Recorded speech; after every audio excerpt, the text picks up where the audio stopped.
Oke, baik Bapak-bapak semuanya, kita mulai. Sebelumnya saya buka semangat pagi.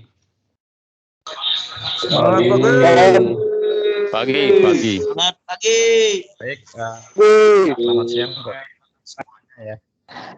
Sorry agak telat sedikit ya, ada kendala teknis di MS Team-nya. Baik Pak, sesuai undangan kita ada masih satu lagi Pak ya terkait edukasi protokol COVID Pak. Nah, seperti biasa Pak, untuk peraturan edukasi dipastikan Pak untuk menonaktifkan mikrofonnya ya di masing-masing. Kemudian kameranya tolong dinonaktifkan juga selama edukasi. Kemudian nanti jika ada pertanyaan atau diskusi silakan raise hand up ya Pak ya. Jadi silakan klik menu icon gambar orang angkat tangan ya di menu MS Team masing-masing. Baik Pak, mungkin itu Pak untuk peraturan edukasi Pak ya. Jadi harapannya nanti sembari jalan edukasi nanti jika ada pertanyaan silakan langsung raise hand apa aja.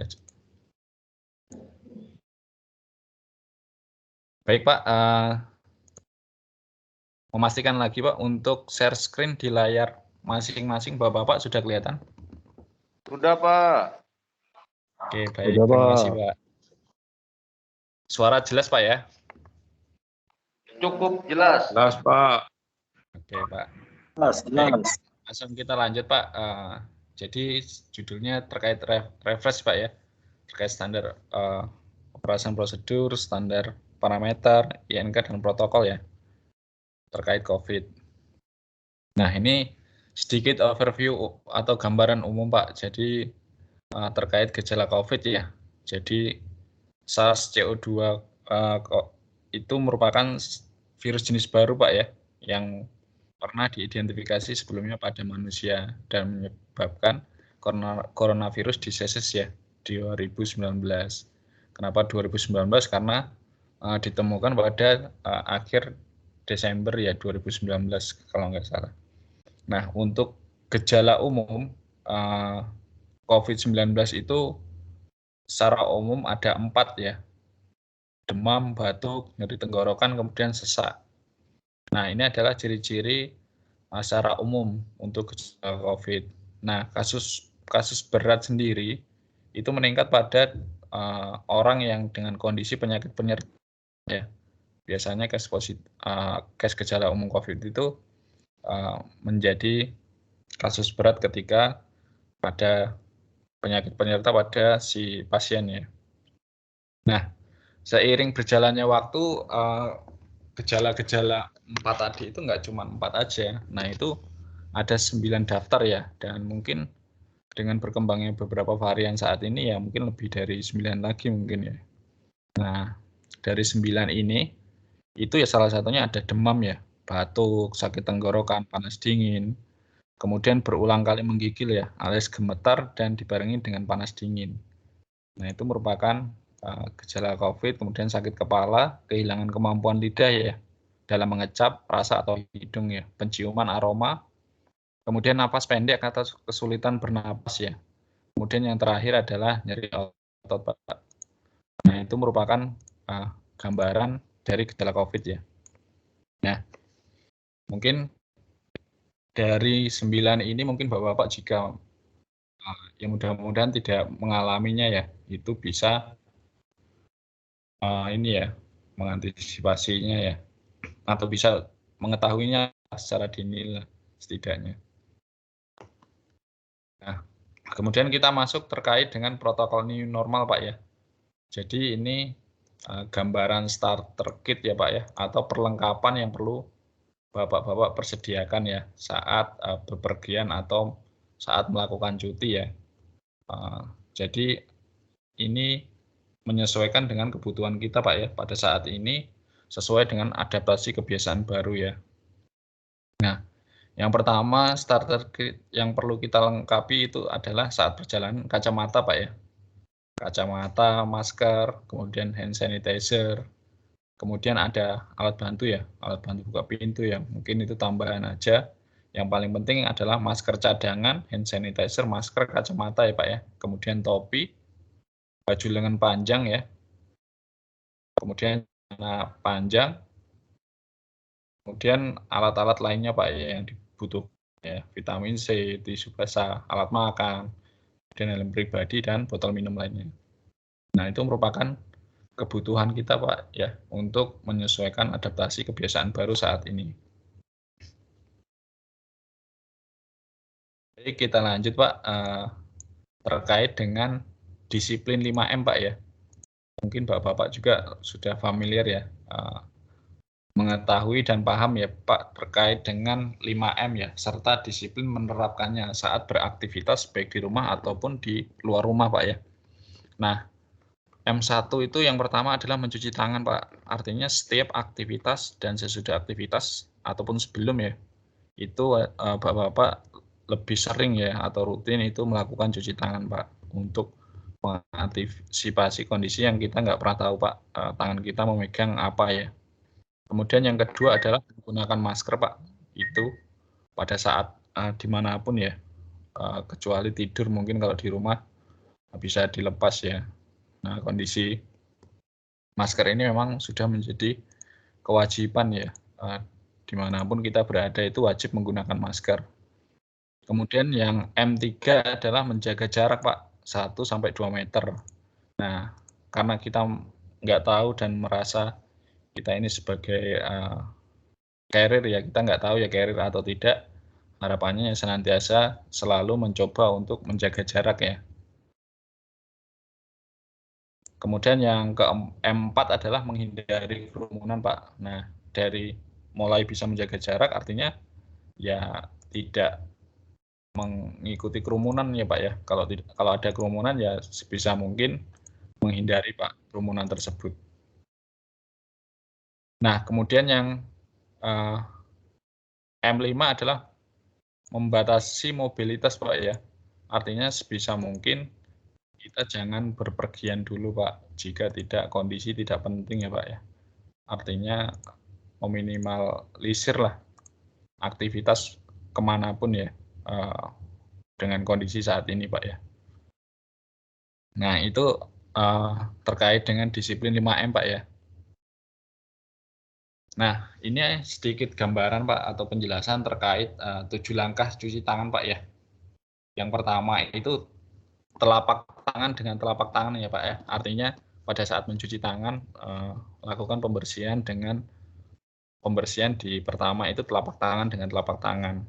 Kemudian yang kedua adalah telapak kanan atas punggung itu dengan kiri ya, dan telapak kiri atas dengan punggung kanan ya, untuk membersihkan punggung telapak tangan.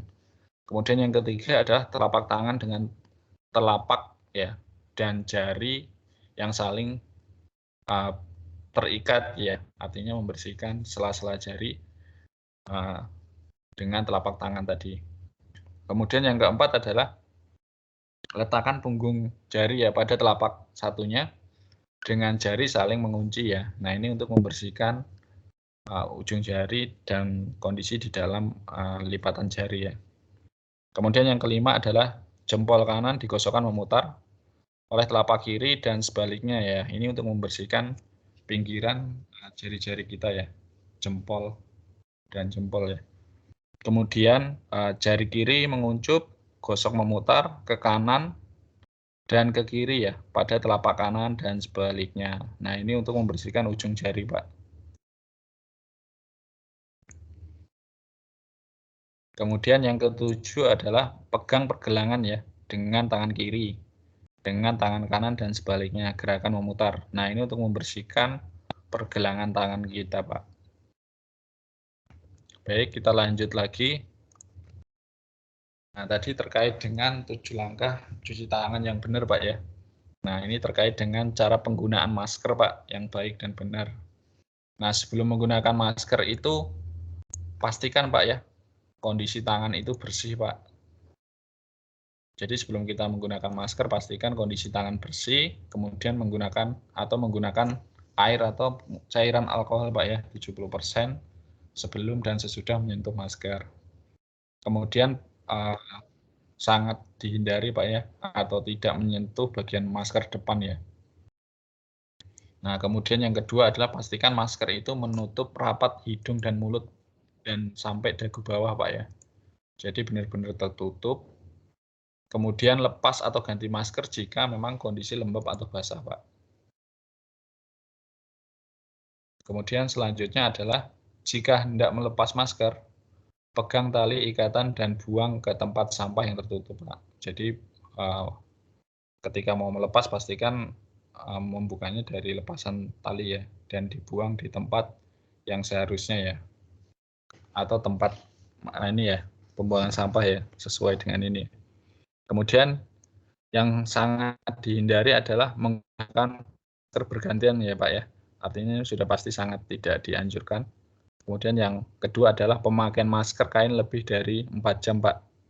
Jadi untuk masker kain harapannya lebih sering diganti ya. Kemudian membuang di tempat sembarangan ya. Nah ini tidak sangat disarankan membuang masker di tempat sembarangan. Kemudian yang selanjutnya adalah menarik masker ke bawah dagu Pak. Nah ini sangat tidak disarankan. Kemudian yang kelima adalah sering menyentuh ya bagian depan masker.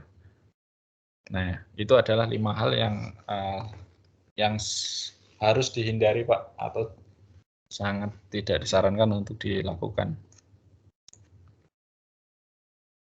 Oke, baik. Ini gambaran physical distancing Pak ya. Jadi kalau ngomongin tadi 1-2 meter, harapannya ya kondisi saat ini ya sebisa mungkin kita benar-benar bisa memproteksi diri Pak. Walaupun kita selalu ini ya merasa mungkin ya aman, tapi kita coba menjadi posisi bahwa kita ini merasanya ya kondisi carrier ya, artinya untuk menjaga itu ya biar Bapak bisa selalu menerapkan protokol tadi ya, artinya sebisa mungkin menjaga jarak satu sama lainnya ya, walaupun lagi posisi istirahat ya Pak ya.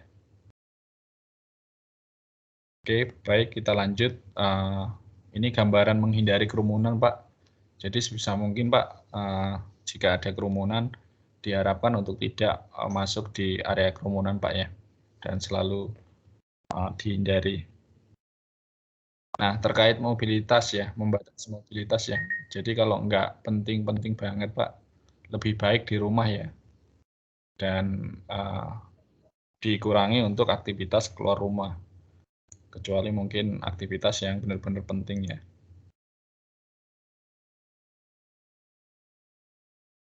Baik, selanjutnya terkait dengan ini ya, masker itu sebagai APD ya. Artinya masker ini sudah menjadi APD tambahan Pak ya untuk aktivitas pekerjaan kita Pak ya, terutama ya.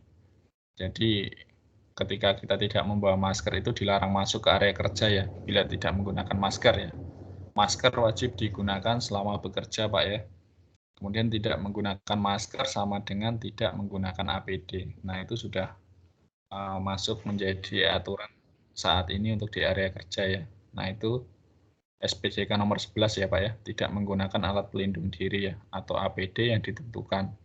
Dan itu akan dilakukan sanksi SP1 main permit lubang 2.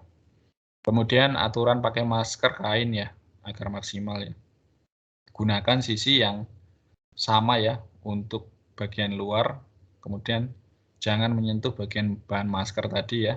Kemudian lepaskan masker dengan memegang tali di bagian belakang ya, lalu tarik ke depan. Kemudian untuk cuci masker dengan air panas ya, dan deterjen, lalu keringkan dan dilakukan setrika. Nah, ini gambaran Pak, kenapa sih kita harus pakai masker Pak?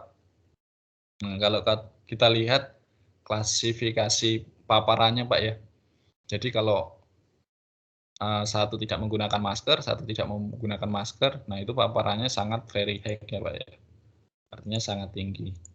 Kemudian satu tidak menggunakan masker dan satu menggunakan masker. Nah itu masih high juga Pak kondisinya. Kemudian si pasien menggunakan masker, terus yang tidak bergejala tidak menggunakan masker, nah itu statusnya medium Pak. Nah tapi ketika si pasien atau si gejala COVID itu menggunakan masker, dan yang tidak bergejala itu menggunakan masker, nah itu kondisinya low. Nah kondisi inilah yang sangat kita jaga saat ini Pak ya. Apalagi jika yang terakhir adalah kondisi menggunakan masker, sama-sama menggunakan masker dan menjaga jarak Pak ya. Dan sering cuci tangan. Itu statusnya akan lebih sangat very low Pak ya. Artinya lebih sangat minimal ya untuk paparannya Pak. Nah, itu gambaran terkait ini Pak ya, penggunaan masker.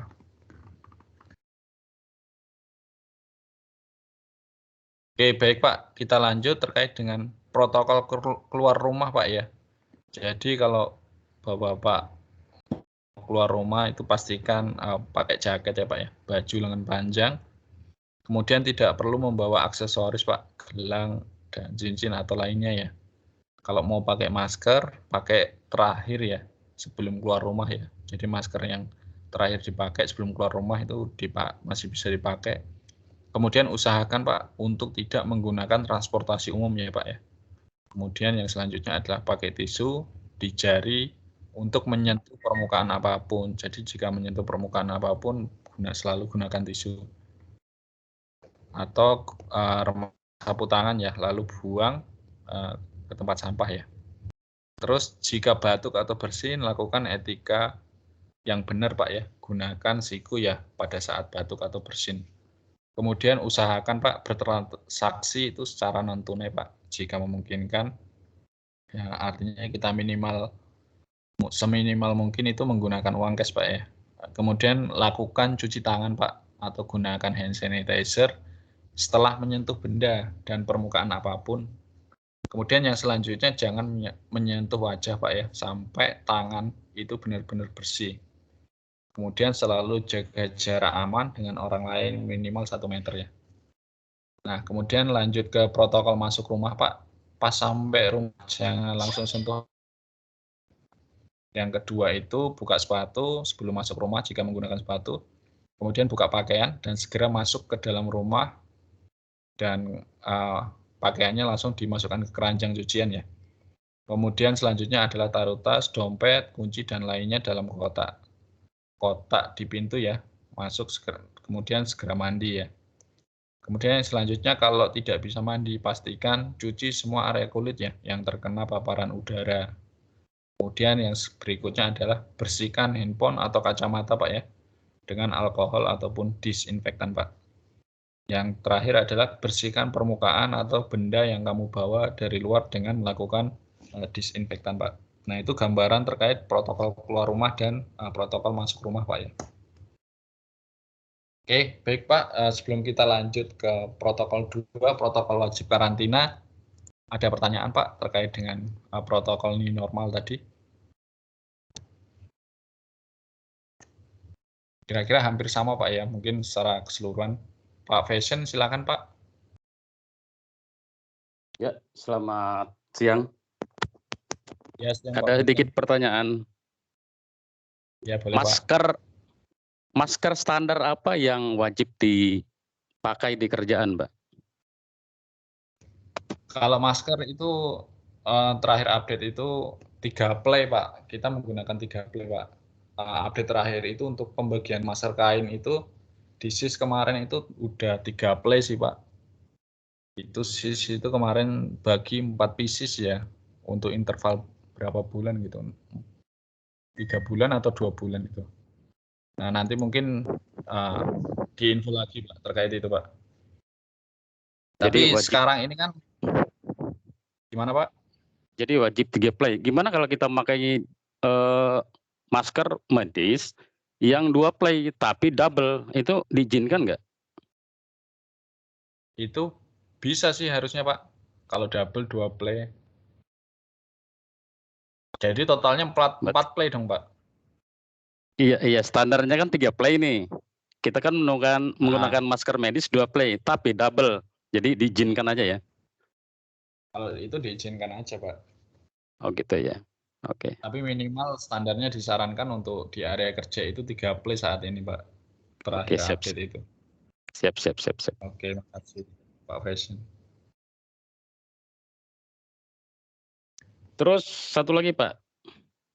Ya, boleh Pak. Di kerjaan itu kan kita harus ini jarak ya, jaraknya 1 atau 2 meter.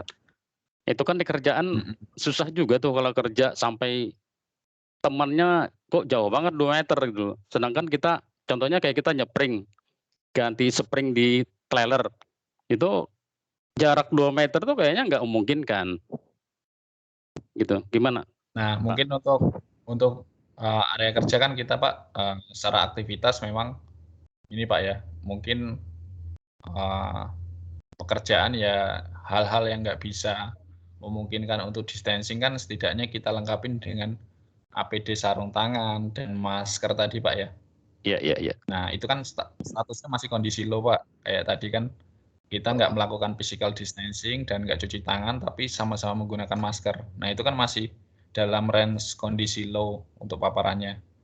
Nah, itu masih diperbolehkan Pak untuk Oh, masih pada saat diperbolehkan ya? bekerja. Oke, siap, siap, siap. Iya, karena memang melakukan aktivitasnya nggak bisa sendiri kan Pak. Iya. Mm. Oke, terima Mungkin kasih Pak. teman-teman yang lain, ya sama-sama Pak Faisal.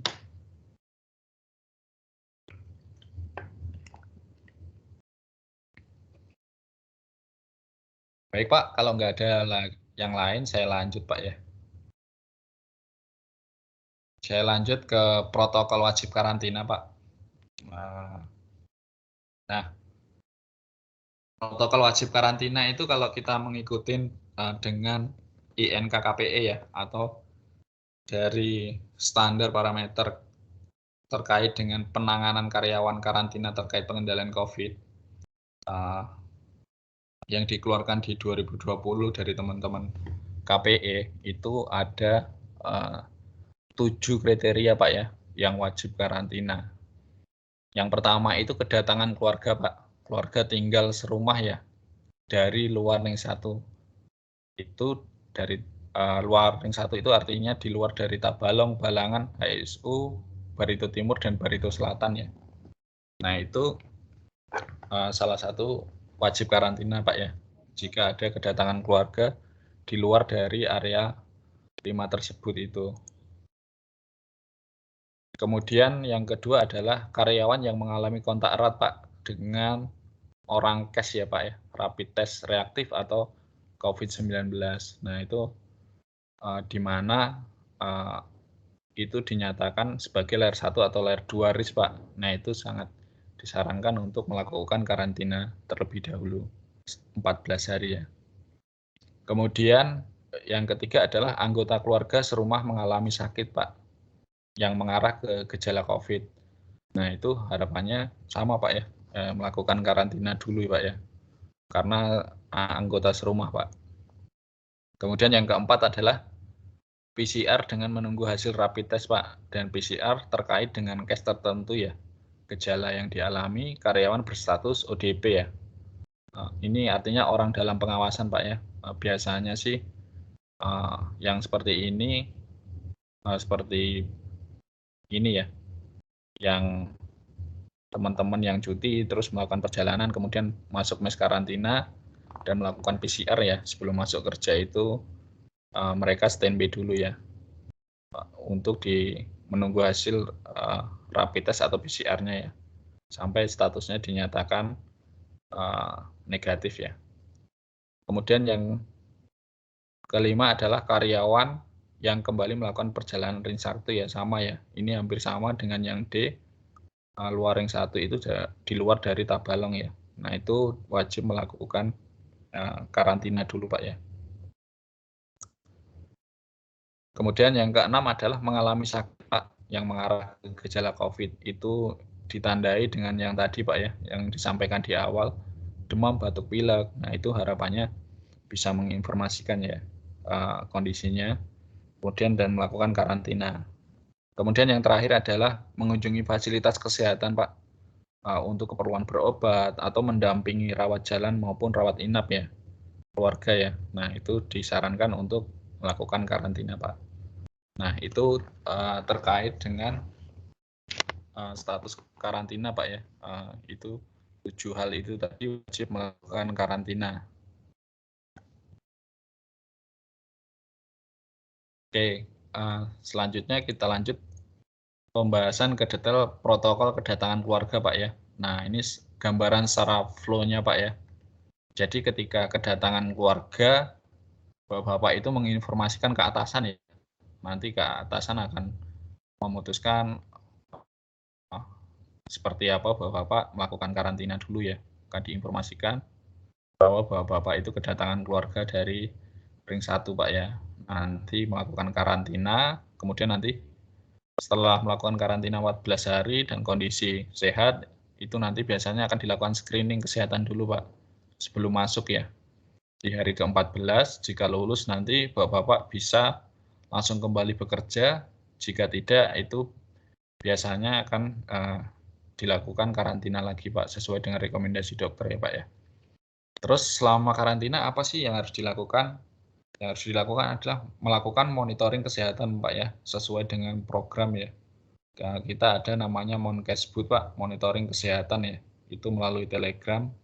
Itu dilaporkan kesehatannya secara harian, Pak ya, lewat HP masing-masing, Pak, secara mandiri. Kemudian nanti kita lakukan monitoring terkait kesehatan Bapak-Bapak semua ya. Nah, itu terkait dengan protokol kedatangan keluarga, Pak ya. Dan prosesnya. Nah, kira-kira gambar, Pak ya, ketika ada tes kedatangan keluarga yang harus dilakukan seperti apa ya. Wajib menginformasikan atasan, Pak ya, langkah yang paling awal ya. Oke, selanjutnya terkait dengan protokol kontak ya, atau positif, Pak. Jadi ketika Bapak-Bapak merasa kontak erat dengan status positif ya, baik RDT reaktif ataupun antigen ataupun PCR positif ya. Nah, itu sama, hal yang pertama adalah menginformasikan atasan, Pak ya. Biasanya dari informasi tersebut nanti akan diteruskan, Pak, ke tim gugusnya SIS. Itu akan dilakukan analisa, Pak ya, terkait dengan kontaknya tersebut seperti apa. Jika misalnya satu rumah yang terpapar itu atau yang ada yang positif satu, kemudian ada sampai itu tidak terpapar, kemungkinan akan dimasukkan ke isolasi ya, yang sebisa mungkin itu dipisahkan sih biasanya, dimasukkan ke mes karantina ya. Kemudian atau kalau misalnya memungkinkan untuk isolasi di rumah, biasanya sih tetap isolasi di rumah. Nah, kemudian nanti masuk mes isolasi, sama Pak ya, di mes isolasi itu melaporkan kesehatan hariannya lewat Telegram booth. Kemudian nanti di hari ke-14 akan ada screening dulu, Pak ya. Screening daily atau PCR ya. Jadi itu biasanya akan di PCR dulu. Kemudian di asesmen ya, dari hasil PCR-nya itu akan dinyatakan lulus atau tidak ya.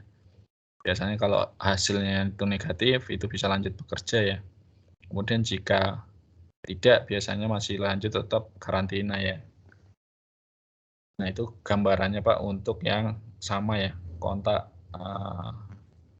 reaktif atau positif ya, Pak ya. Kemudian terkait dengan protokol menunggu hasil rapid atau PCR, Pak ya. Yang pertama itu mes karantina ya, pasti teman-teman yang menunggu hasil itu posisinya lagi melakukan isolasi, Pak ya, baik di mes karantina ataupun di rumah ya. Nah, itu kemudian nanti melakukan rapid atau PCR test, Pak ya.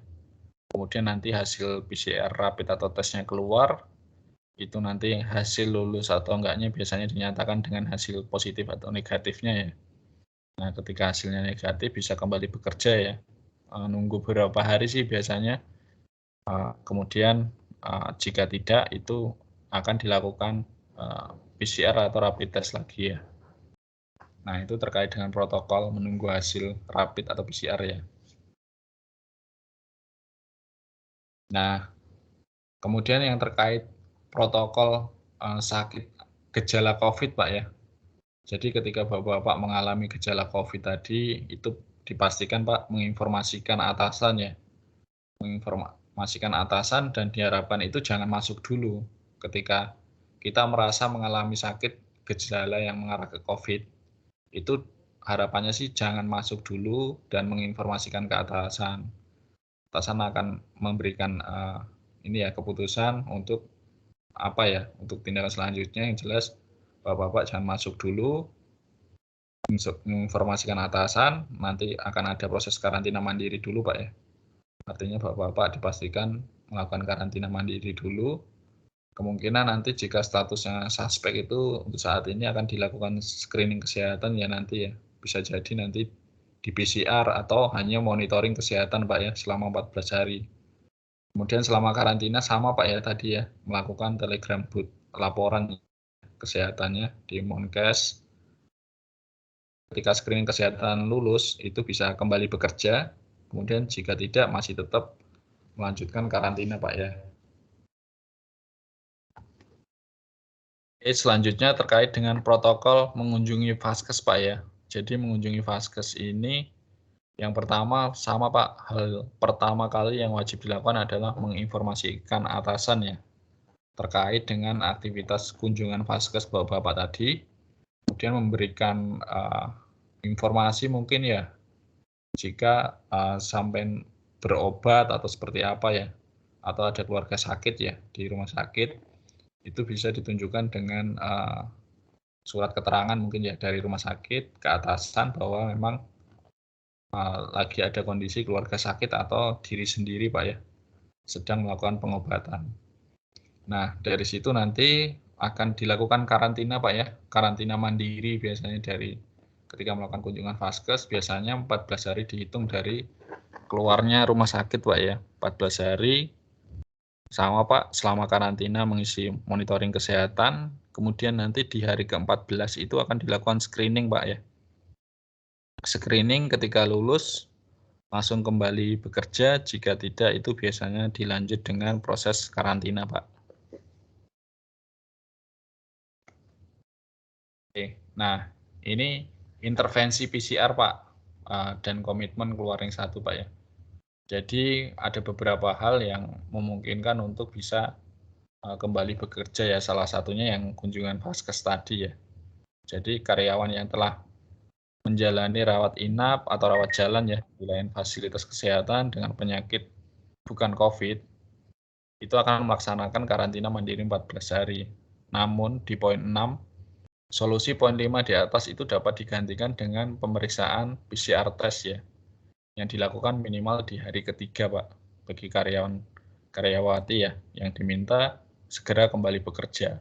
Artinya bisa saja Bapak-bapak ketika melakukan kunjungan vaskes atau setelah dari vaskes, itu di hari ketiga mau masuk, itu perlu dibuktikan dengan hasil PCR ya Pak ya, yang dilakukan di hari ketiga Pak. Nah itu salah satu solusi untuk ini ya, yang poin 5 ya terkait dengan kunjungan vaskes ya, untuk tidak karantina 14 hari. Nah terkait pemahaman komitmen Pak ya, komitmen keluaring 1 Pak ya. Jadi untuk pemahaman yang pertama adalah jika keluaring 1 itu wajib antigen Pak ya, untuk perjalanan udara. Jadi antigen itu wajib dilakukan ketika kita melakukan perjalanan udara ya Pak ya. Karena ini terkait dengan persyaratan penerbangan juga sih. Nah untuk kondisi PPKM biasanya menyesuaikan ya Pak ya. Persyaratan ya, itu biasanya sekarang kan minimal PCR ya, tergantung kondisi atau areanya ya. Nah jika hanya dalam Kalimantan itu tidak diperlukan Pak, untuk area Kalimantan dan perjalanan darat ya biasanya ya. Kemudian yang kedua, jika akan masuk ke dalam ring 1 Pak, itu wajib antigen ya di daerah cuti ya, jika low risk activity di daerah cutinya. Tetapi jika high risk activity itu wajib PCR Pak ya di daerah asal ya.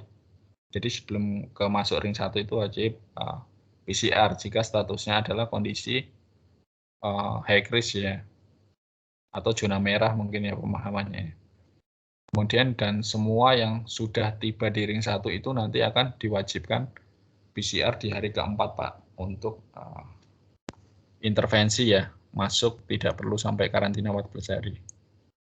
Nah Peraturan ini mengacu pada panduan pelaksanaan protokol kesehatan, Pak ya, dari manajemen Adara Indonesia, Pak ya, yang dikeluarkan tahun 2020, Pak ya, dalam pencegahan dan pengendalian COVID-19 pada new normal di tempat kerja, Pak ya.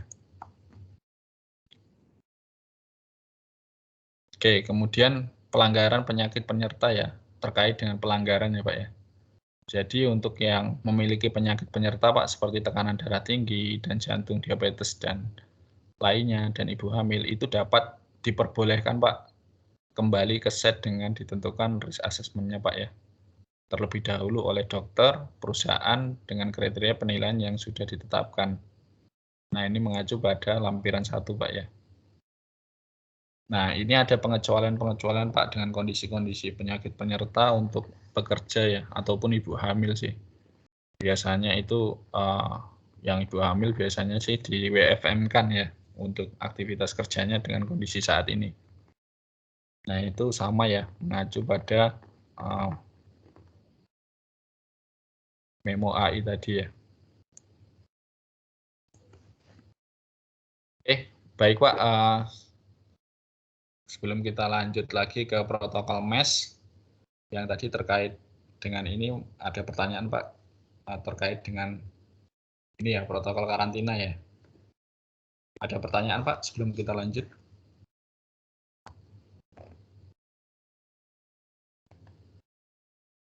Dari Pak Sulaiman, silakan Pak.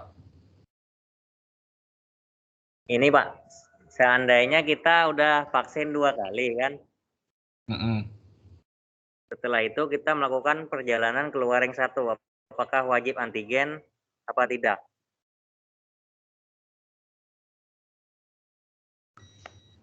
Wajib ini Pak ya, keluarin 1 ya. Kalau sejauh ini Pak, secara ketetapan Pak, yang sudah lengkap vaksin 1 memang ininya belum ada Pak, memo atau protokol yang menyatakan seperti itu. Nah mungkin nanti ke depannya kita coba bahas lagi Pak ya, terkait dengan misalnya teman-teman yang sudah lengkap vaksinnya ya, vaksin 1 dan 2.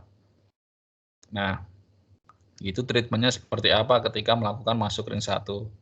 Karena sejauh ini sepertinya di all employee Adaro itu kan vaksinasinya juga masih yang vaksin 1 aja masih banyak yang belum juga.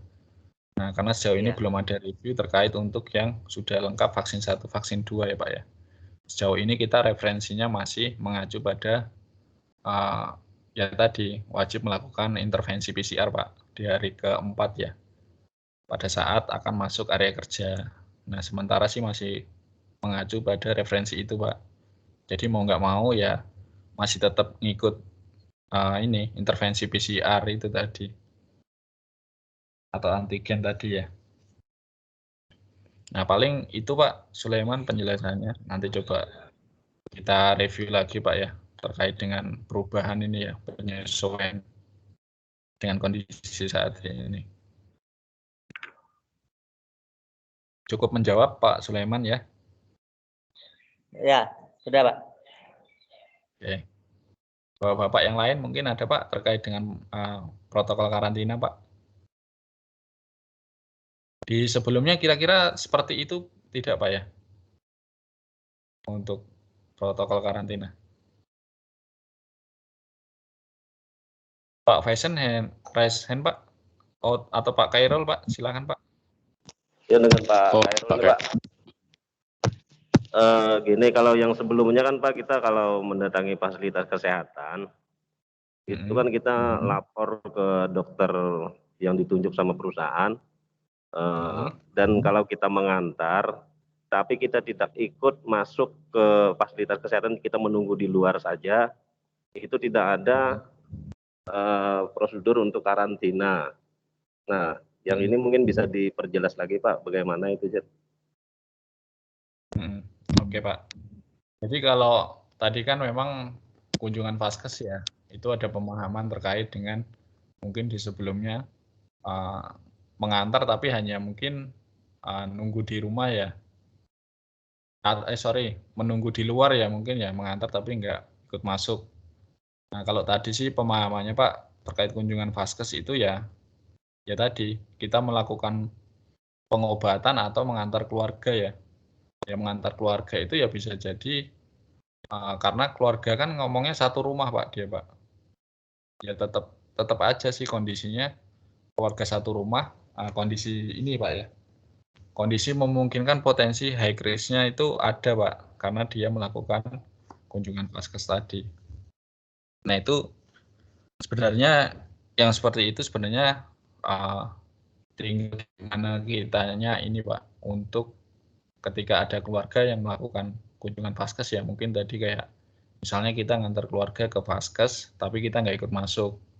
Tapi pada saat pulang kan kita bareng satu mobil mungkin ya kan, atau satu sarana. Nah itu kan kita nggak tahu potensi high risk-nya si keluarga tadi yang saat berobat kita antar ya.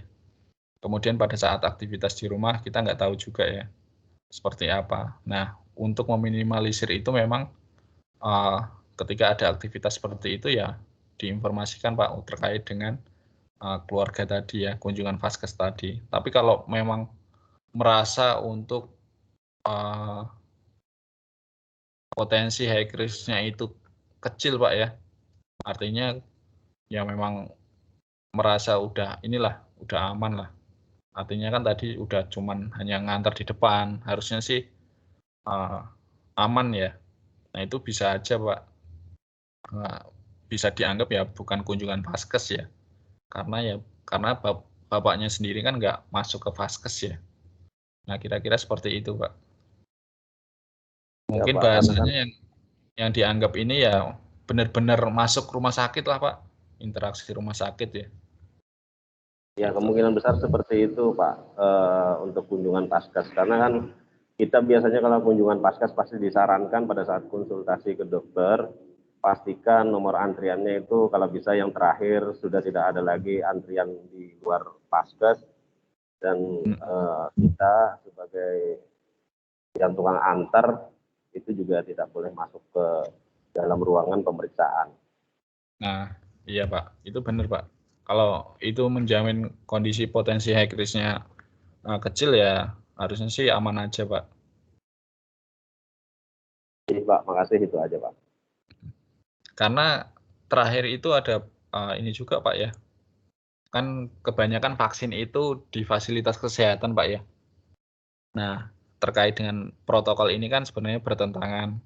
Nah, cuman kemarin ada protokol tambahan ya.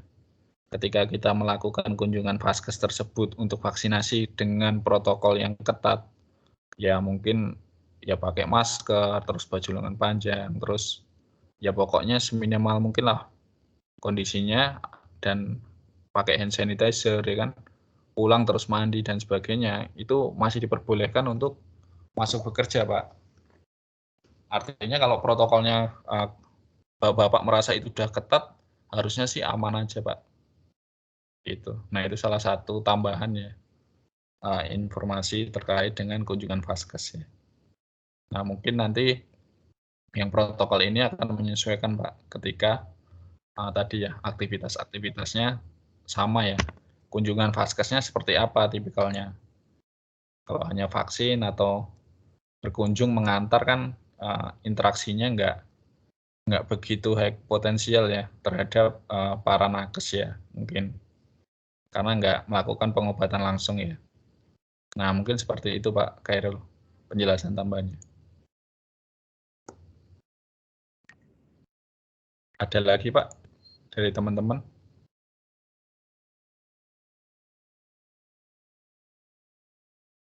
Pak Fashion silakan Pak. Fashion. Oke. Misalnya gini Pak, misalnya saya izin kerja ya karena demam, mengalami demam misalnya. Tapi saya minum obat paracetamol, kemudian besoknya saya sembuh. Apakah saya harus tetap di karantina Pak? Demam cuma sehari Pak ya? Iya, demam. Oh kok kayaknya demam nih. Ya udah, nggak bisa masuk kerja hari ini. Nanti malamnya kita minum paracetamol aja. Kemudian besoknya udah sembuh. Bisa kerja dan merasa kita udah fit. Apakah tetap di karantina? Itu gini aja Pak, misalnya sampai ini kan bekerja terus pulang kan, Iya. terus kondisi agak kurang unfit. agak kurang unfit. Nah, itu biasanya sampean kan biasanya melakukan pengobatan mandiri ya. Ya tadi salah satunya minum paracetamol. Coba dimonitoring dulu kan. Selama melakukan pengobatan kan tadi bergejala sore nih. Minum obat sampai pagi. Kondisinya seperti apa? Kalau merasa fit, artinya ya sebenarnya dan fit dan merasa bisa masuk kerja ya cukup diri sendiri yang tahu kan. Artinya cukup bisa langsung masuk kerja dan nggak usah langsung info atasan, bisa aja. Oh Tapi gitu kalau ya. udah kondisinya berlanjut, ya itu seminimal mungkin harusnya merasa bahwa saya ini lagi kondisi sakit gitu kan, Mbak. Kondisi sakit karena udah dilakukan treatment di sore hari, terus paginya masih sama kan. Paginya harapannya jangan masuk kerja dulu. Nah, sama juga ketika mau berangkat kerja ya. Ini kan tadi kondisinya pulang kerja. Ketika kita misalnya shift malam ya, pagi pulang kan, siangnya kondisi istirahat ya, istirahat. Tapi sore pas mau masuk masih demam.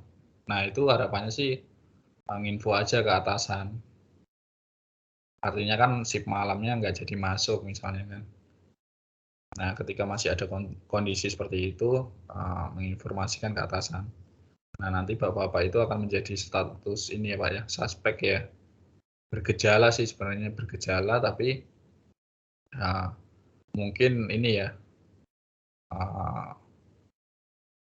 untuk statusnya mungkin ini ya masih gejala ringan ya karena hanya mungkin demam kecapean atau apa kan atau mungkin batuk kecil atau apa.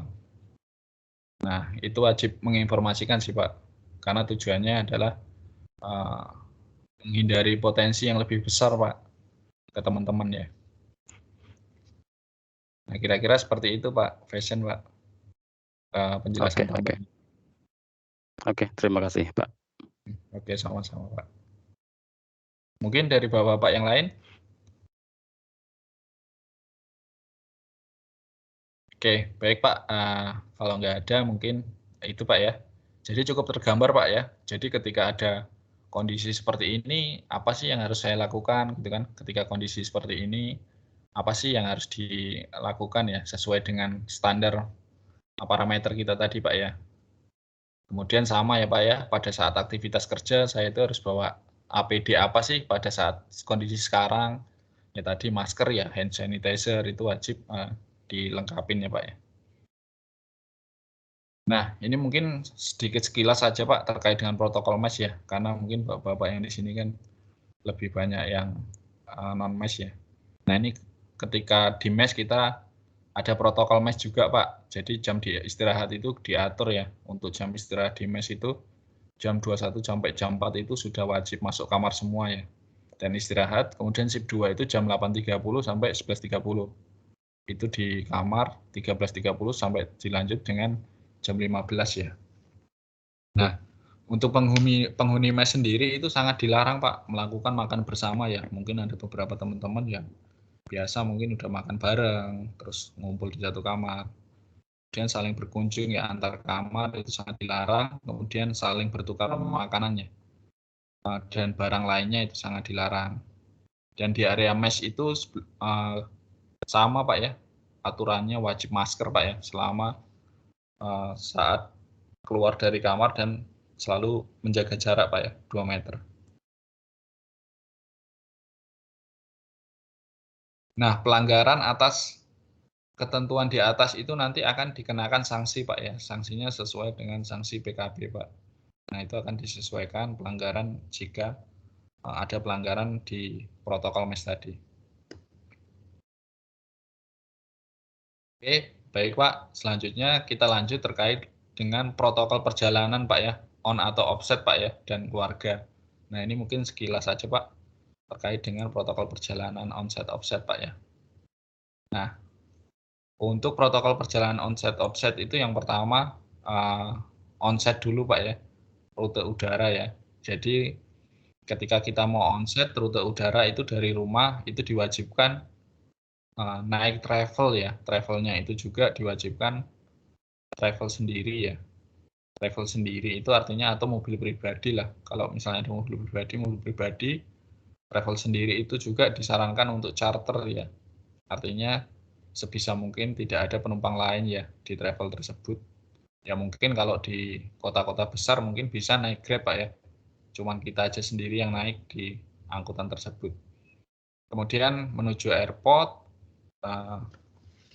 setelah di airport dipastikan ya keberangkatan itu sebisa mungkin ya di spare time ya, artinya waktunya lebih awal ya kita berangkat ke airport, kemudian pastikan mengikuti protokol yang ada di bandara. Kemudian melakukan penerbangan, kemudian menuju airport bandara tujuan ya, mungkin di Banjarmasin ya. Kemudian nanti akan ada travel SIS yang sudah disiapkan untuk menuju ke mass transit ya Pak ya. Jadi setelah kita dari bandara itu langsung di drop ke drop point ya Pak ya, itu di mass transit Pak ya. Nanti di situ kita melakukan biasanya sih mandi dulu sebelum masuk kamar. Kemudian pakaian yang sudah dipakai itu dimasukkan trash bag tersendiri. Kemudian baru dicek suhu dulu Pak sebelum masuk kamar, itu biasanya ada dokter. Kemudian baru masuk kamar. Atau yang langsung isolasi rumah sendiri Pak ya. Sama Pak, ketika sampai isolasi rumah sendiri hal yang dilakukan sama Pak, langsung mandi. Kemudian nanti baru langsung bisa masuk kamar ya, atau istirahat. Nah, kemudian untuk protokol perjalanan onset ya, yang rute darat ya. Rute darat sih biasanya dari rumah naik travel ya, travel ke Tabalong, kemudian masuk ke mass transit ya, jika mass, atau jika ada rumah sendiri itu masuk isolasi rumah sendiri Pak ya. Jadi melakukan isolasi Pak ya sebelum masuk bekerja, itu nanti akan masuk isolasi itu biasanya akan dijadwalkan untuk proses PCR dulu Pak di hari ketiga atau keempat. Jadi kita lanjut. Nah itu terkait dengan protokol onset Pak ya. Nah urutan proses karyawan yang dapat kembali bekerja ya. Karyawan yang berasal dari ring 1 Pak, atau berasal dari 5 kabupaten ya. Kemudian karyawan yang berasal dari luar ring 1, kemudian berasal dari luar 5 kabupaten atau perjalanan darat Pak.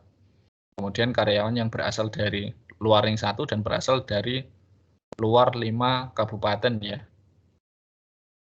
atau perjalanan udara. Nah ini salah satu ketentuan-ketentuan Pak ya. Apa saja sih yang harus dilakukan, ketentuan-ketentuan jika karyawan berasal dari ring 1 tadi ya. Berasal dari 5 kabupaten, terus karyawan yang berasal dari luar 5 kabupaten, sama ya karyawan yang berasal dari luar ring 1 atau perjalanan udara ya, darat dan udara. Nah itu apa saja yang harus dilengkapi Pak ya, untuk bisa dapat bekerja kembali. Nah ini salah satu gambaran contoh checklist Pak ya, persiapan perjalanan onset ya. Kita harus menyiapkan beberapa item ya, nanti ada kelengkapan surat tugas dari HR dan sebagainya. Nah, kemudian masuk ke protokol offset, Pak. Jadi, terkait dengan protokol offset, yang pertama itu dari rumah sendiri, Pak ya, atau mes, sama ya rutenya. Nanti naik travelnya SIS, itu diantar ke drop point Bandara Banjarmasin. Kemudian ke bandara tujuan ya. Dari bandara tujuan itu naik travel ya, ke rumah atau sarana ya. Diusahakan untuk sarana pribadi ya, atau charter tadi ya.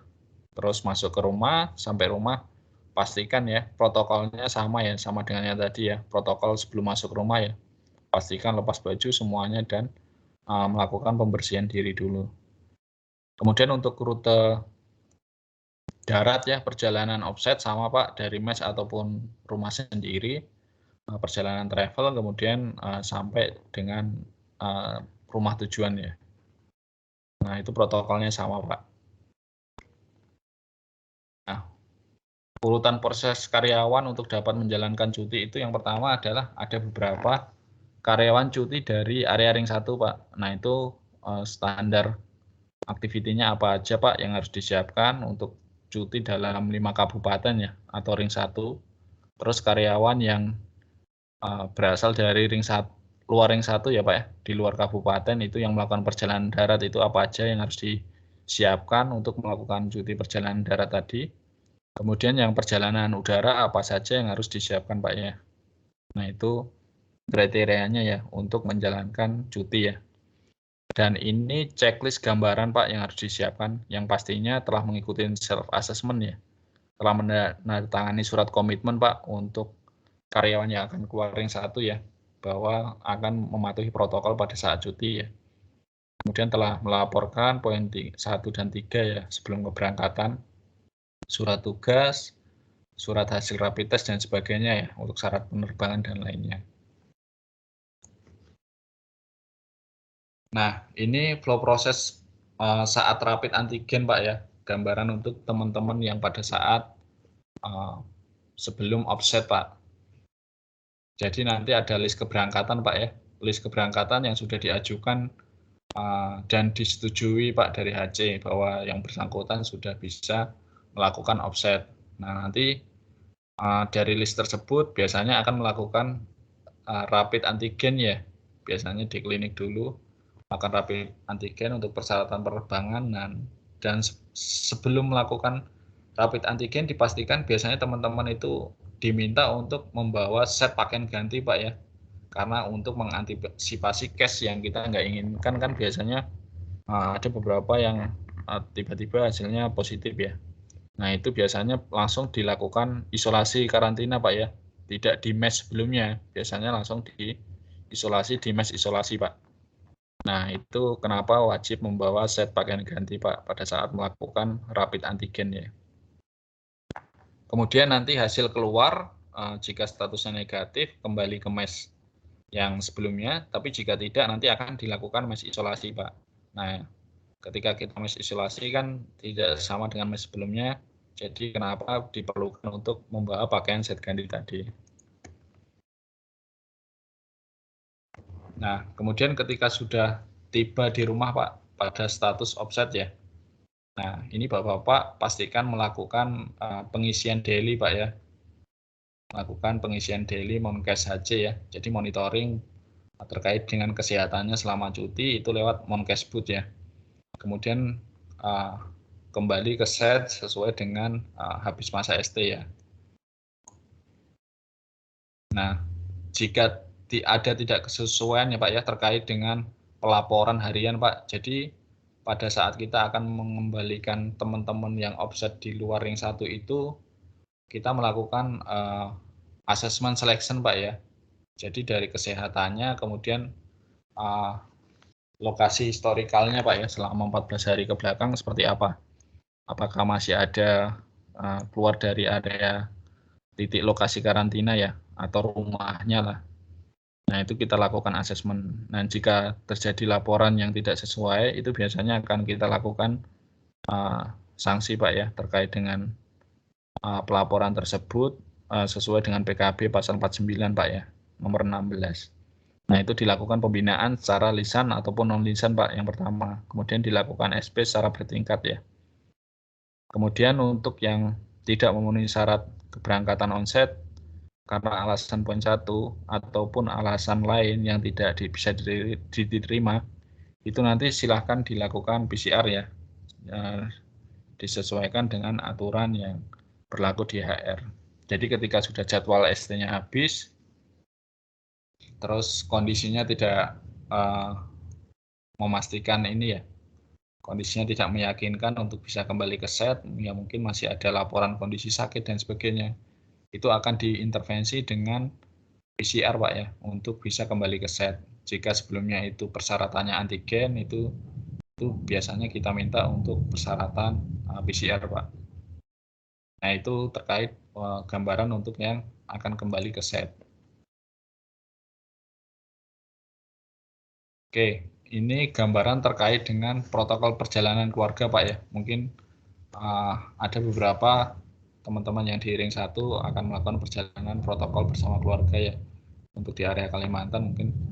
Nah ini sebelum melakukan perjalanan ataupun keluar ring 1 Pak ya, sebelum melakukan perjalanan, nah itu pastikan Pak ya mendapat izin atau sudah melapor ke atasan Pak ya. Kemudian mengisi komitmen pelaku perjalanan, baru nanti melakukan perjalanan onset offset Pak ya. Dan di tempat cuti juga apa saja yang harus tetap dilakukan, wajib sesuai protokol Pak ya, penggunaan masker, cuci tangan, physical distancing itu wajib dilakukan. Kemudian yang keempat, persiapan kembali ke set ya. Persiapan kembali ke set yang pasti ini ya, ketika perjalanan udara itu pasti menggunakan antigen ya sebagai syarat ini ya, persiapan untuk kembali ke set ya. Kemudian setibanya di ring 1 itu karyawan dan keluarga melakukan karantina mandiri Pak ya. Jadi melakukan karantina mandiri selama 3 hari ya. Kemudian karyawan melakukan PCR di hari ke-3 atau ke-4 ya. Nanti jika rumah sendiri ya karantina mandiri di rumah ya. Kemudian untuk bisa masuk lebih cepat itu ya wajib melakukan intervensi PCR tadi ya di hari ke-3 atau ke-4. Oke, itu Pak untuk terkait dengan protokol perjalanan keluarga Pak ya. Baik, kira-kira itu Pak terkait dengan protokol perjalanan ya. Ada yang mau ditanyakan Pak?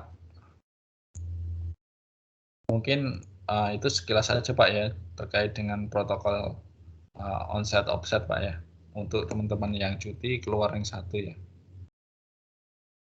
Nah, selanjutnya kita lanjut ke implementasi Pak dan inspeksi ya.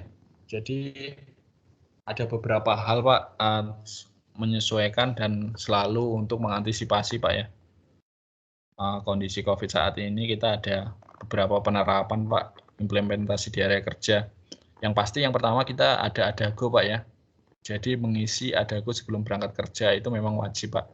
Karena di situ beberapa informasi terkait kondisi juga Pak ya, dan kondisi dari karyawan ya secara setiap harinya. Kemudian nanti ada aktivitas melakukan cek suhu Pak sebelum masuk ke area kerja ya.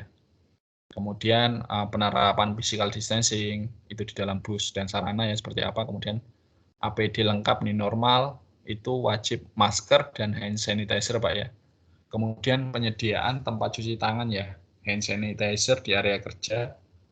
Kemudian nanti clustering ya, clustering area kerja ya, ataupun tempat istirahat. Kemudian yang ketujuh adalah inspeksi P2 COVID Pak ya, secara mingguan di area kerja masing-masing Pak. Nah, ini sedikit gambaran Pak adago Pak ya. Jadi ini gambaran adago yang biasanya itu wajib kita lakukan atau kita isi Pak untuk memonitoring kesehatan kita ya, ataupun segala aktivitas ya yang terkait dan berhubungan dengan masa pandemi ini. Nah, itu ada beberapa pertanyaan untuk menentukan status level risk-nya ya Pak ya, dengan kondisi pelaporan ya. Nanti biasanya kalau Bapak ngisi terus kondisinya itu orange terus merah, itu biasanya tidak diizinkan masuk ya. Tapi kalau kondisinya nanti hijau itu biasanya low risk, itu diizinkan masuk. Nah, ini untuk adago Pak ya. Kemudian melakukan pengecekan suhu Pak. Nah, ini biasanya dilakukan di gate ya. Kalau di MES itu biasanya ada di terminal tempat nunggu bis. Kemudian kalau yang nggak ada atau yang mungkin rumahnya teman-teman yang lokal itu biasanya nanti akan dilakukan pengecekan di gate Pak ya. Di gate dicek suhunya ya sebelum masuk area kerja.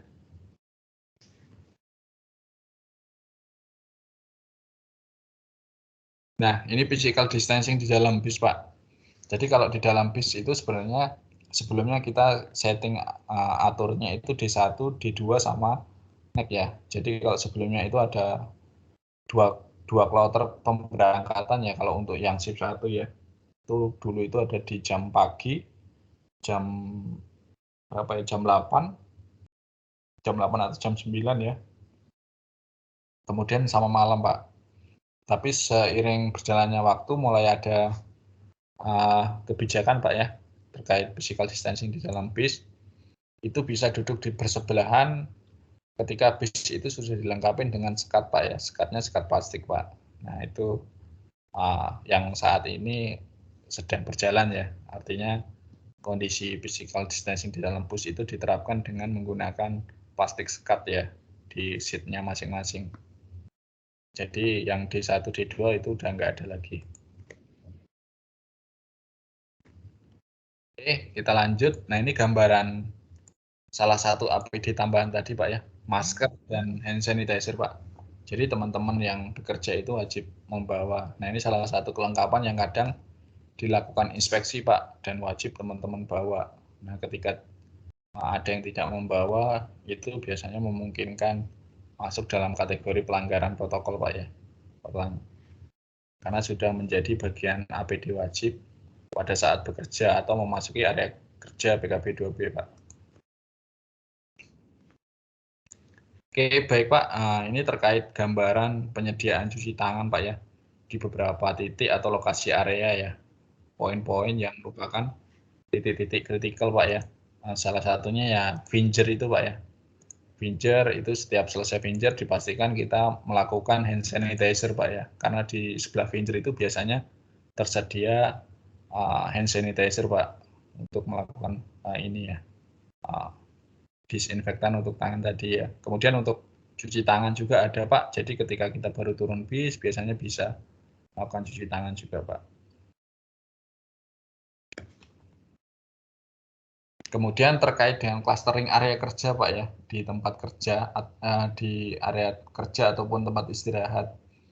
Nah itu biasanya ditandai Pak ya. Kita menentukan beberapa clustering itu biasanya by area domisili biasanya, area domisili kemudian dibagi juga by perusahaan ya kadang ya, itu settingnya. Itu menyesuaikan dengan aktivitas di lapangan Pak ya. Nah itu biasanya dilengkapi dengan tanda-tanda di helm masing-masing Pak ya, untuk kode domisili. Itu akan disetting untuk memudahkan setting di area kerja Pak, untuk terkait dengan clustering area kerjanya ya, ataupun tempat istirahatnya. Nah, ini gambaran aktivitas kerja Pak ya, sesuai dengan kondisi COVID. Ya mungkin kayak vendor dari tim AC mungkin tersendiri nanti dengan tim AC, kemudian teman-teman mekanik dibagi beberapa bagian ya, sesuai dengan area domisili ya.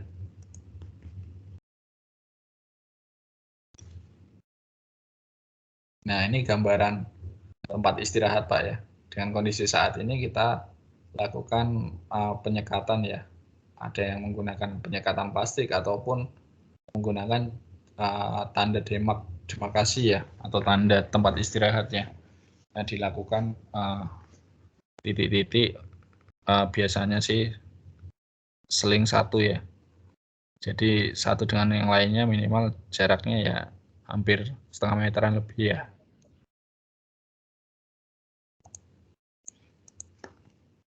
Oke, selanjutnya terkait dengan skema inspeksi mingguan Pak ya. Jadi ini gambaran skema inspeksi mingguan Pak yang akan yang rutin harus dilakukan Pak ya. Jadi biasanya kita melakukan inspeksi mingguannya itu terkait dengan APD normal Pak, termasuk masker dan hand sanitizer tadi. Kemudian clustering area kerja Pak ya, dan tempat istirahat apakah masih sesuai protokol atau tidak. Kemudian sekat sarana Pak, itu memastikan kondisi sekatnya masih layak ya, dan masih memang sesuai standar untuk digunakan Pak.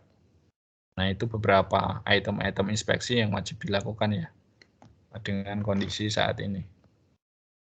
Oke, baik Pak. Ada pertanyaan Pak sebelum kita lanjut lagi terkait dengan protokol di area kerja sendiri ya.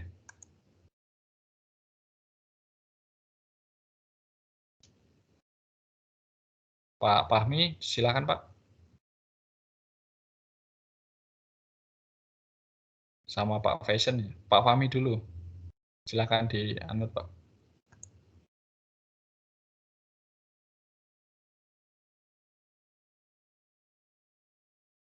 Pak Fahmi suaranya? Ya.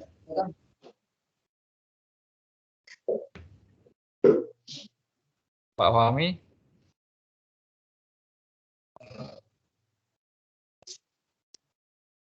Pak Fahmi, kedengaran suara saya Pak?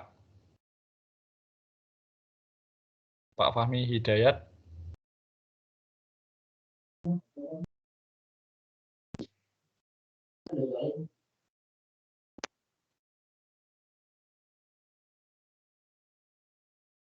jaringan sepertinya Pak Fahmi. Atau Pak Faisal tadi mau duluan Pak? Oh ya Pak Fahmi. Pak Eko. Oh ya, ya Pak Fahmi, kedengaran?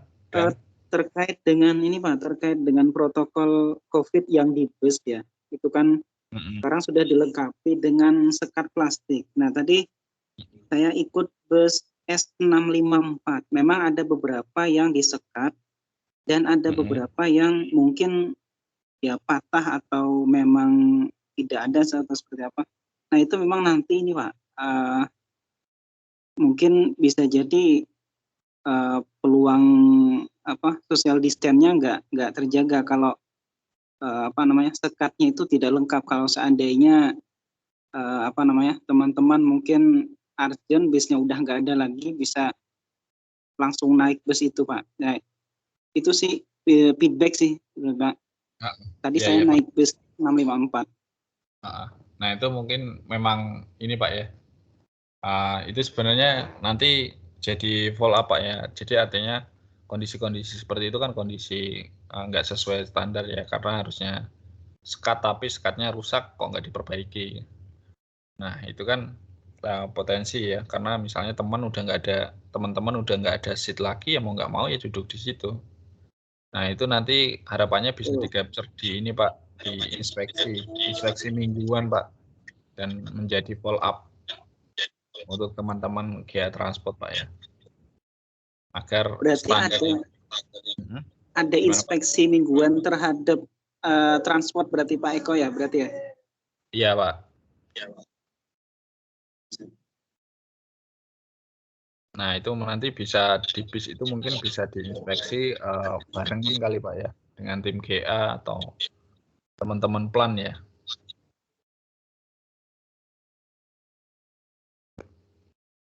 Nah mungkin itu salah satu ini Pak, mungkin gambaran ya, untuk inspeksi mungkin beberapa kali mungkin perlu ini Pak ya, konsistensi ya, karena teman-teman saat ini kan aktivitas inspeksinya kebanyakan masih di area kerja. Seperti bus itu kan sebenarnya perlu juga, karena sudah kebutuhan kita juga kan Pak, mau nggak mau ya kita juga melakukan inspeksinya.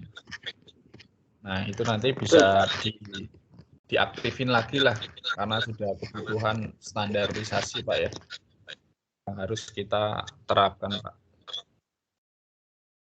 Oke, makasih Pak Eko. Gimana Pak? Makasih Pak Eko penjelasannya. Iya sama-sama Pak. Pak Faisal tadi Pak, ada yang mau ditanyakan Pak Faisal? Ada sih dikit. Masalah cek suhu Pak Eko. Masalah cek suhu di pintu masuk. Nah itu kan kadang-kadang kan bisa aja kita bis itu kan kadang-kadang barengan tuh. Bisa kadang-kadang 3 bis. Ini yang ngecek tuh kan 2 orang di pos itu. Ini kadang-kadang ngeceknya itu benar nggak? Kadang-kadang 36. Kadang-kadang ngecek gitu aja deh. Itu aja sih Pak Eko. Nah, cek suhu mungkin optimalnya enggak ini Pak ya, enggak sesuai dengan ekspektasi ya Pak. Tapi intinya teman-teman kalau merasa kondisinya itu unfit ya harapannya sih udah bisa mendeteksi secara dini Pak.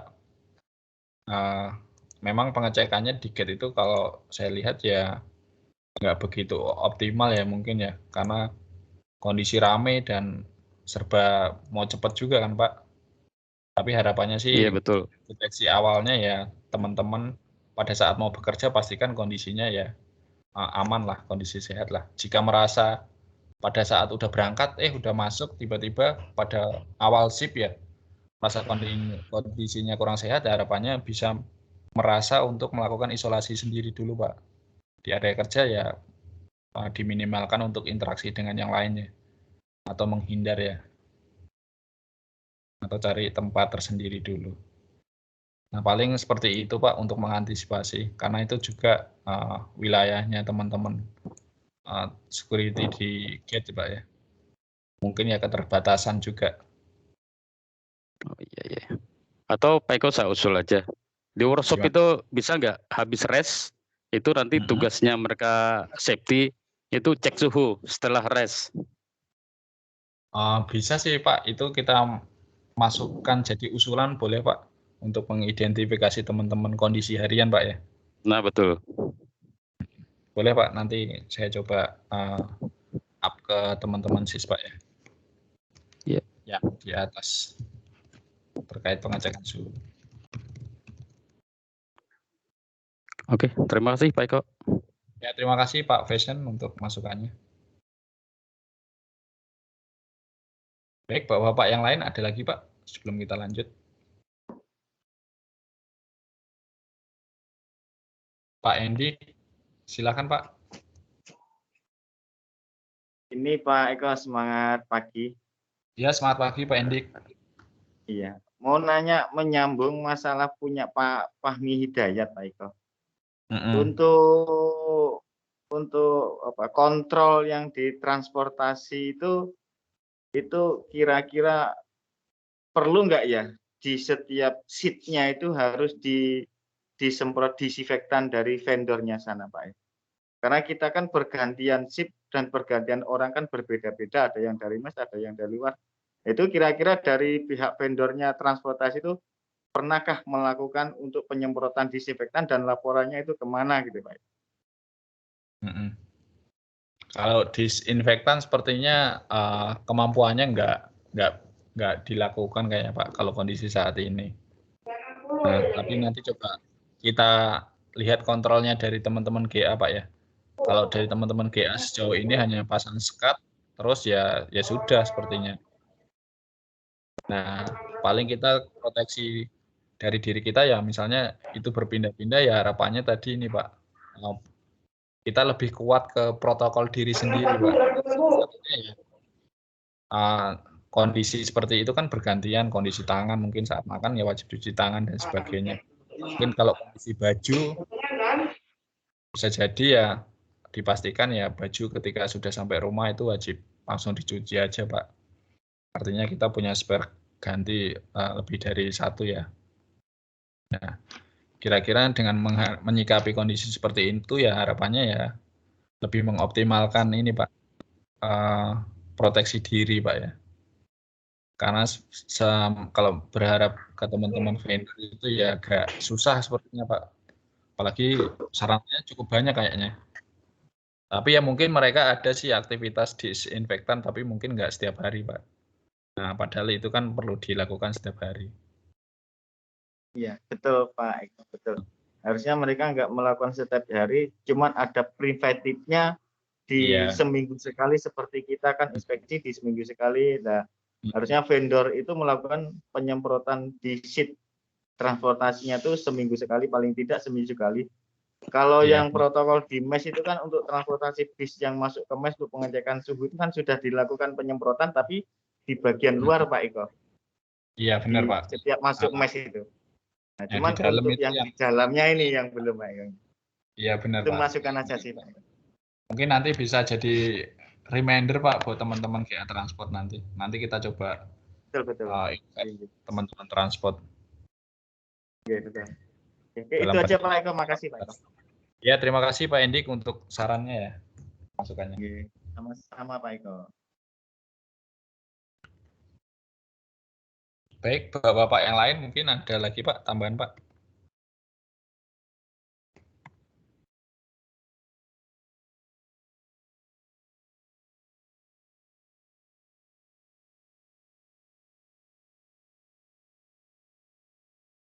Baik, Pak, kalau nggak ada, kita lanjut Pak ya.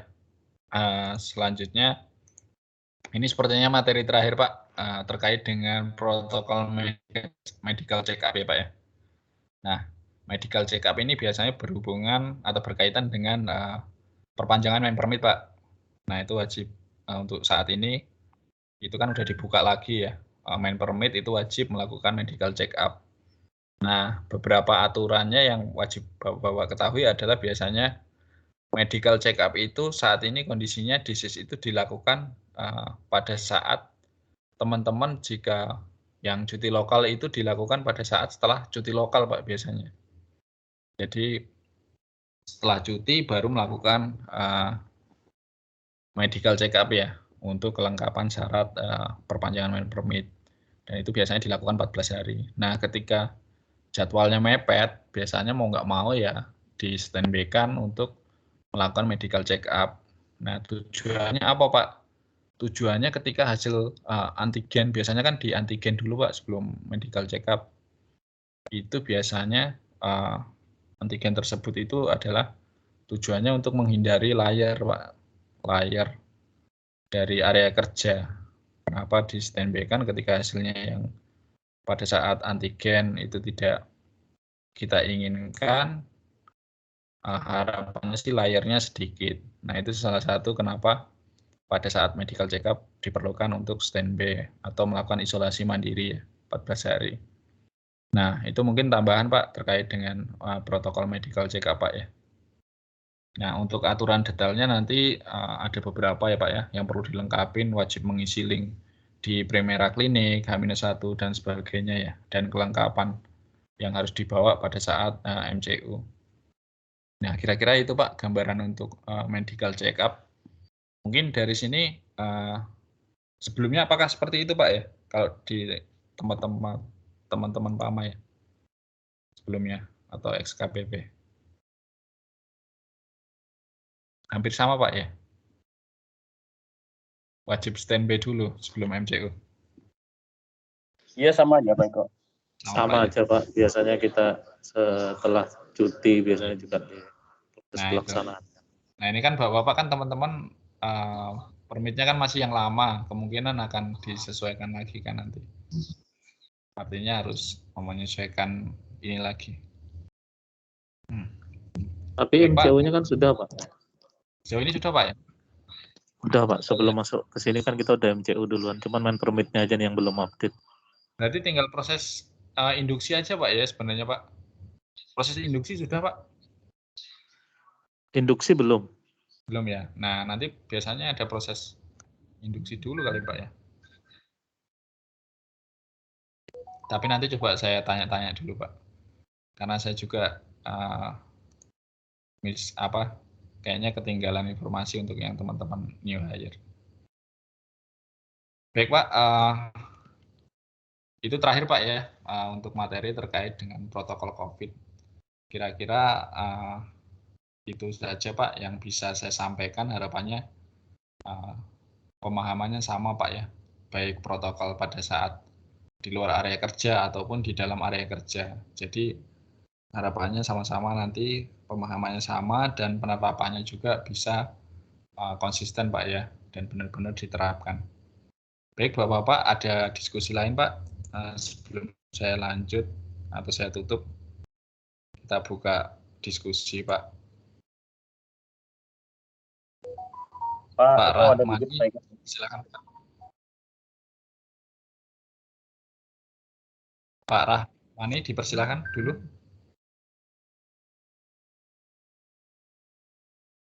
Di unmute dulu Pak, sepertinya mikrofonnya belum di unmute Pak Rahmani. Siapa Eko? Tadi kan dari tadi kita mendengar nih menghubungi atasan. Sementara kita ini belum copy Pak atasannya siapa. Jadi minta bantu nanti di-share untuk nomor kontak atasannya itu, misalnya di 65 siapa yang dihubungin, di 69 siapa. Jadi biar kita paham juga Pak. Waduh, ini udah 2 hari malah belum ketemu atasannya siapa ini Pak ya? Betul sekali Pak Eko. Biar kita nggak bingung Pak. Nah, di share itu kan kita ada kayak di 65 itu ada Pak Agus Fahmi Pak ya. Pak Agus Fahmi. Kemudian di 69 itu ada Pak Mahlan untuk unschedule ya, responsibility area, unit head lah, unit head areanya. Kemudian di tire itu di 65 ada Pak Wahyu Prasetyo Aji ya. Nah itu kan kita share ya, Bapak-Bapak di set area 65 terus unit atau PIC-nya itu siapa. Nah itu salah satu responsibility atau penanggung jawab area Pak ya, di 35 siap Eko. Kalau untuk penanggung jawabnya kita udah ketemu Pak. Kalau kebetulan kalau saya kan Pak Aris, cuman beliau enggak ada, tadi ada Pak Fuad, cuman kan kita tidak punya kontak beliau Pak, nomor kontak beliau yang kita tidak punya. Iya. Nah, besok hari ketiga Pak, orientasi area harusnya bisa saling inilah Pak nanti biar di-invite siap, juga. siap. Biasanya teman-teman masing-masing section itu biasanya ada grup tersendiri Pak untuk monitoring job juga biasanya. Monitoring pekerjaan. Siap, terima kasih banyak Pak Eko. Besok hari ketiga harapannya lebih ini Pak ya, nanti komunikasi aktif aja sama teman-teman unit area. Yang perlu ditanyakan nanti langsung diskusi, terutama ya salah satunya mungkin ya terkait roster bapak-bapak selanjutnya ya. Kemarin kan masih tanggal 1 sampai 7 ya. Nah, itu silakan Siap. ditanyakan. Oke, mungkin itu Pak ini ya, Pak Rahmani ya untuk penjelasannya. Dari Pak Endik, dipersilakan Pak. Pak Eko, ini mau nanya sekilas aja nih. Boleh, Pak. Untuk ini ya, untuk quantity manpower yang ada di servis di Primoper ini kan agak lebih nih Pak Eko. Nah, sedangkan kapasitas ruangannya itu kan belum memadai. Itu untuk antisipasi di prokesnya itu nanti seperti apa ya Pak Eko? Nah, itu yang lagi diusahain kayaknya Pak sama Pak Budita ya. Jadi penanggung jawab sectionnya kan ada Pak Budita. Nah, kayaknya beliau lagi cari-cari tempat istirahat alternatif ya, sesuai dengan penambahan manpower, karena kondisi saat ini ya memang tempat yang ada itu tidak memungkinkan. Nah, sejauh ini sih ya masih pinter-pinter ini sih Pak kayaknya PIC area ya untuk mengalokasikan itu.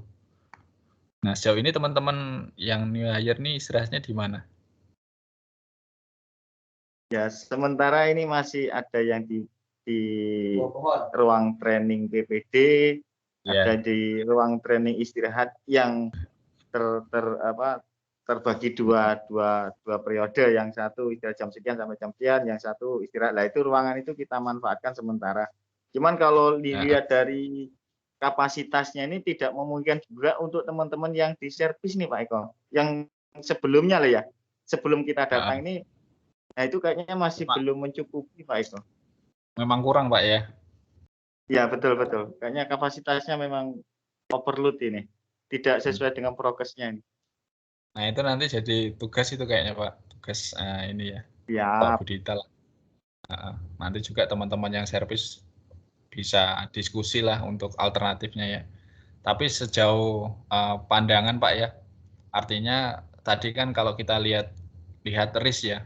Risk paparan itu kan kalau ngomongin masker sama masker tapi tidak jaga jarak itu masih level low ya. Jadi kalau kondisi istirahat tetap pakai masker harusnya bisa terjaga ya untuk ini ya paparannya ya masih kondisi low ya. Dan tambahannya sih kalau bisa kondisinya ruang terbuka juga untuk menghindari paparan atau sirkulasi udara yang memungkinkan di situ aja. Nah nanti bapak-bapak mulai bisa mengidentifikasi lah untuk kebutuhan dengan kondisi yang ada saat ini kan. Iya betul. Kira-kira seperti itu.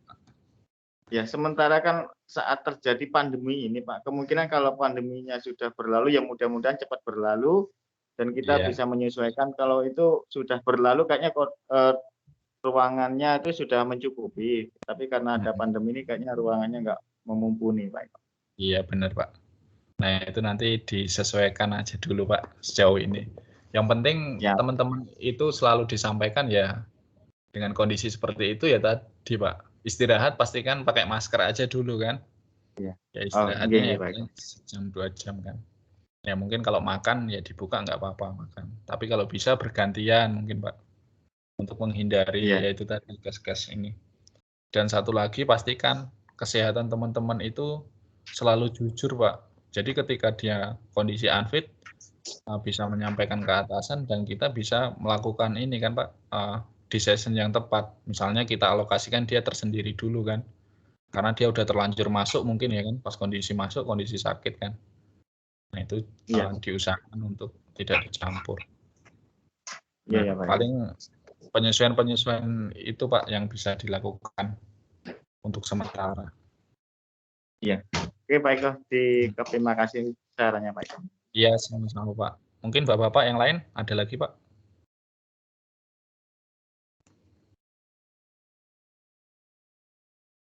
Kalau nggak ada cukup Pak ya? Cukup jelas? Sudah 3.40 ya. Nah, Bapak-Bapak nanti masih ada 1 jam lagi bisa ini ya berinteraksi lah sama teman-teman di area ya untuk lebih intens lagi. Baik Pak, mungkin Itu saja Pak ya, cukup yang saya sampaikan untuk terkait dengan protokol COVID. Nanti jika ada pertanyaan atau diskusi lain mungkin nanti bisa japri Pak ya, atau bisa tanya atasan langsung juga Pak untuk diskusi lebih lanjut Pak ya. Baik Pak, kalau nggak ada lagi sebelum saya tutup mungkin kita tutup dengan berdoa Pak ya, agar apa yang kita lakukan hari ini kedepannya itu bisa membuat lebih baik lagi Pak ya. Baik Bapak-Bapak, berdoa, persilakan.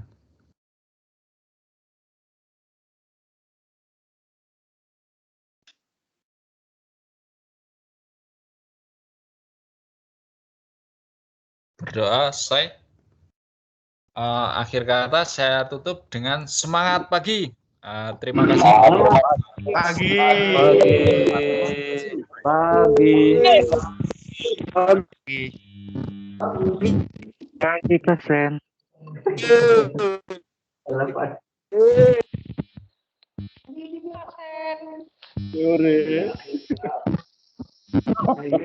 Selamat pagi semuanya. Aku lanjut guring nah. Mana Pak? Guring. Pagi.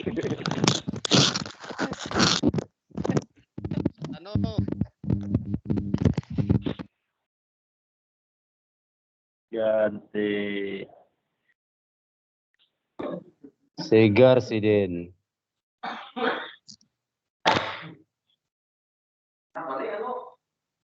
Pasien masuk malam kah? Nah, kenapa saya termasuk di yang punya Nugroho itu? Pak Kajal. Pak Kajal. Ya kalau bisa, anunya.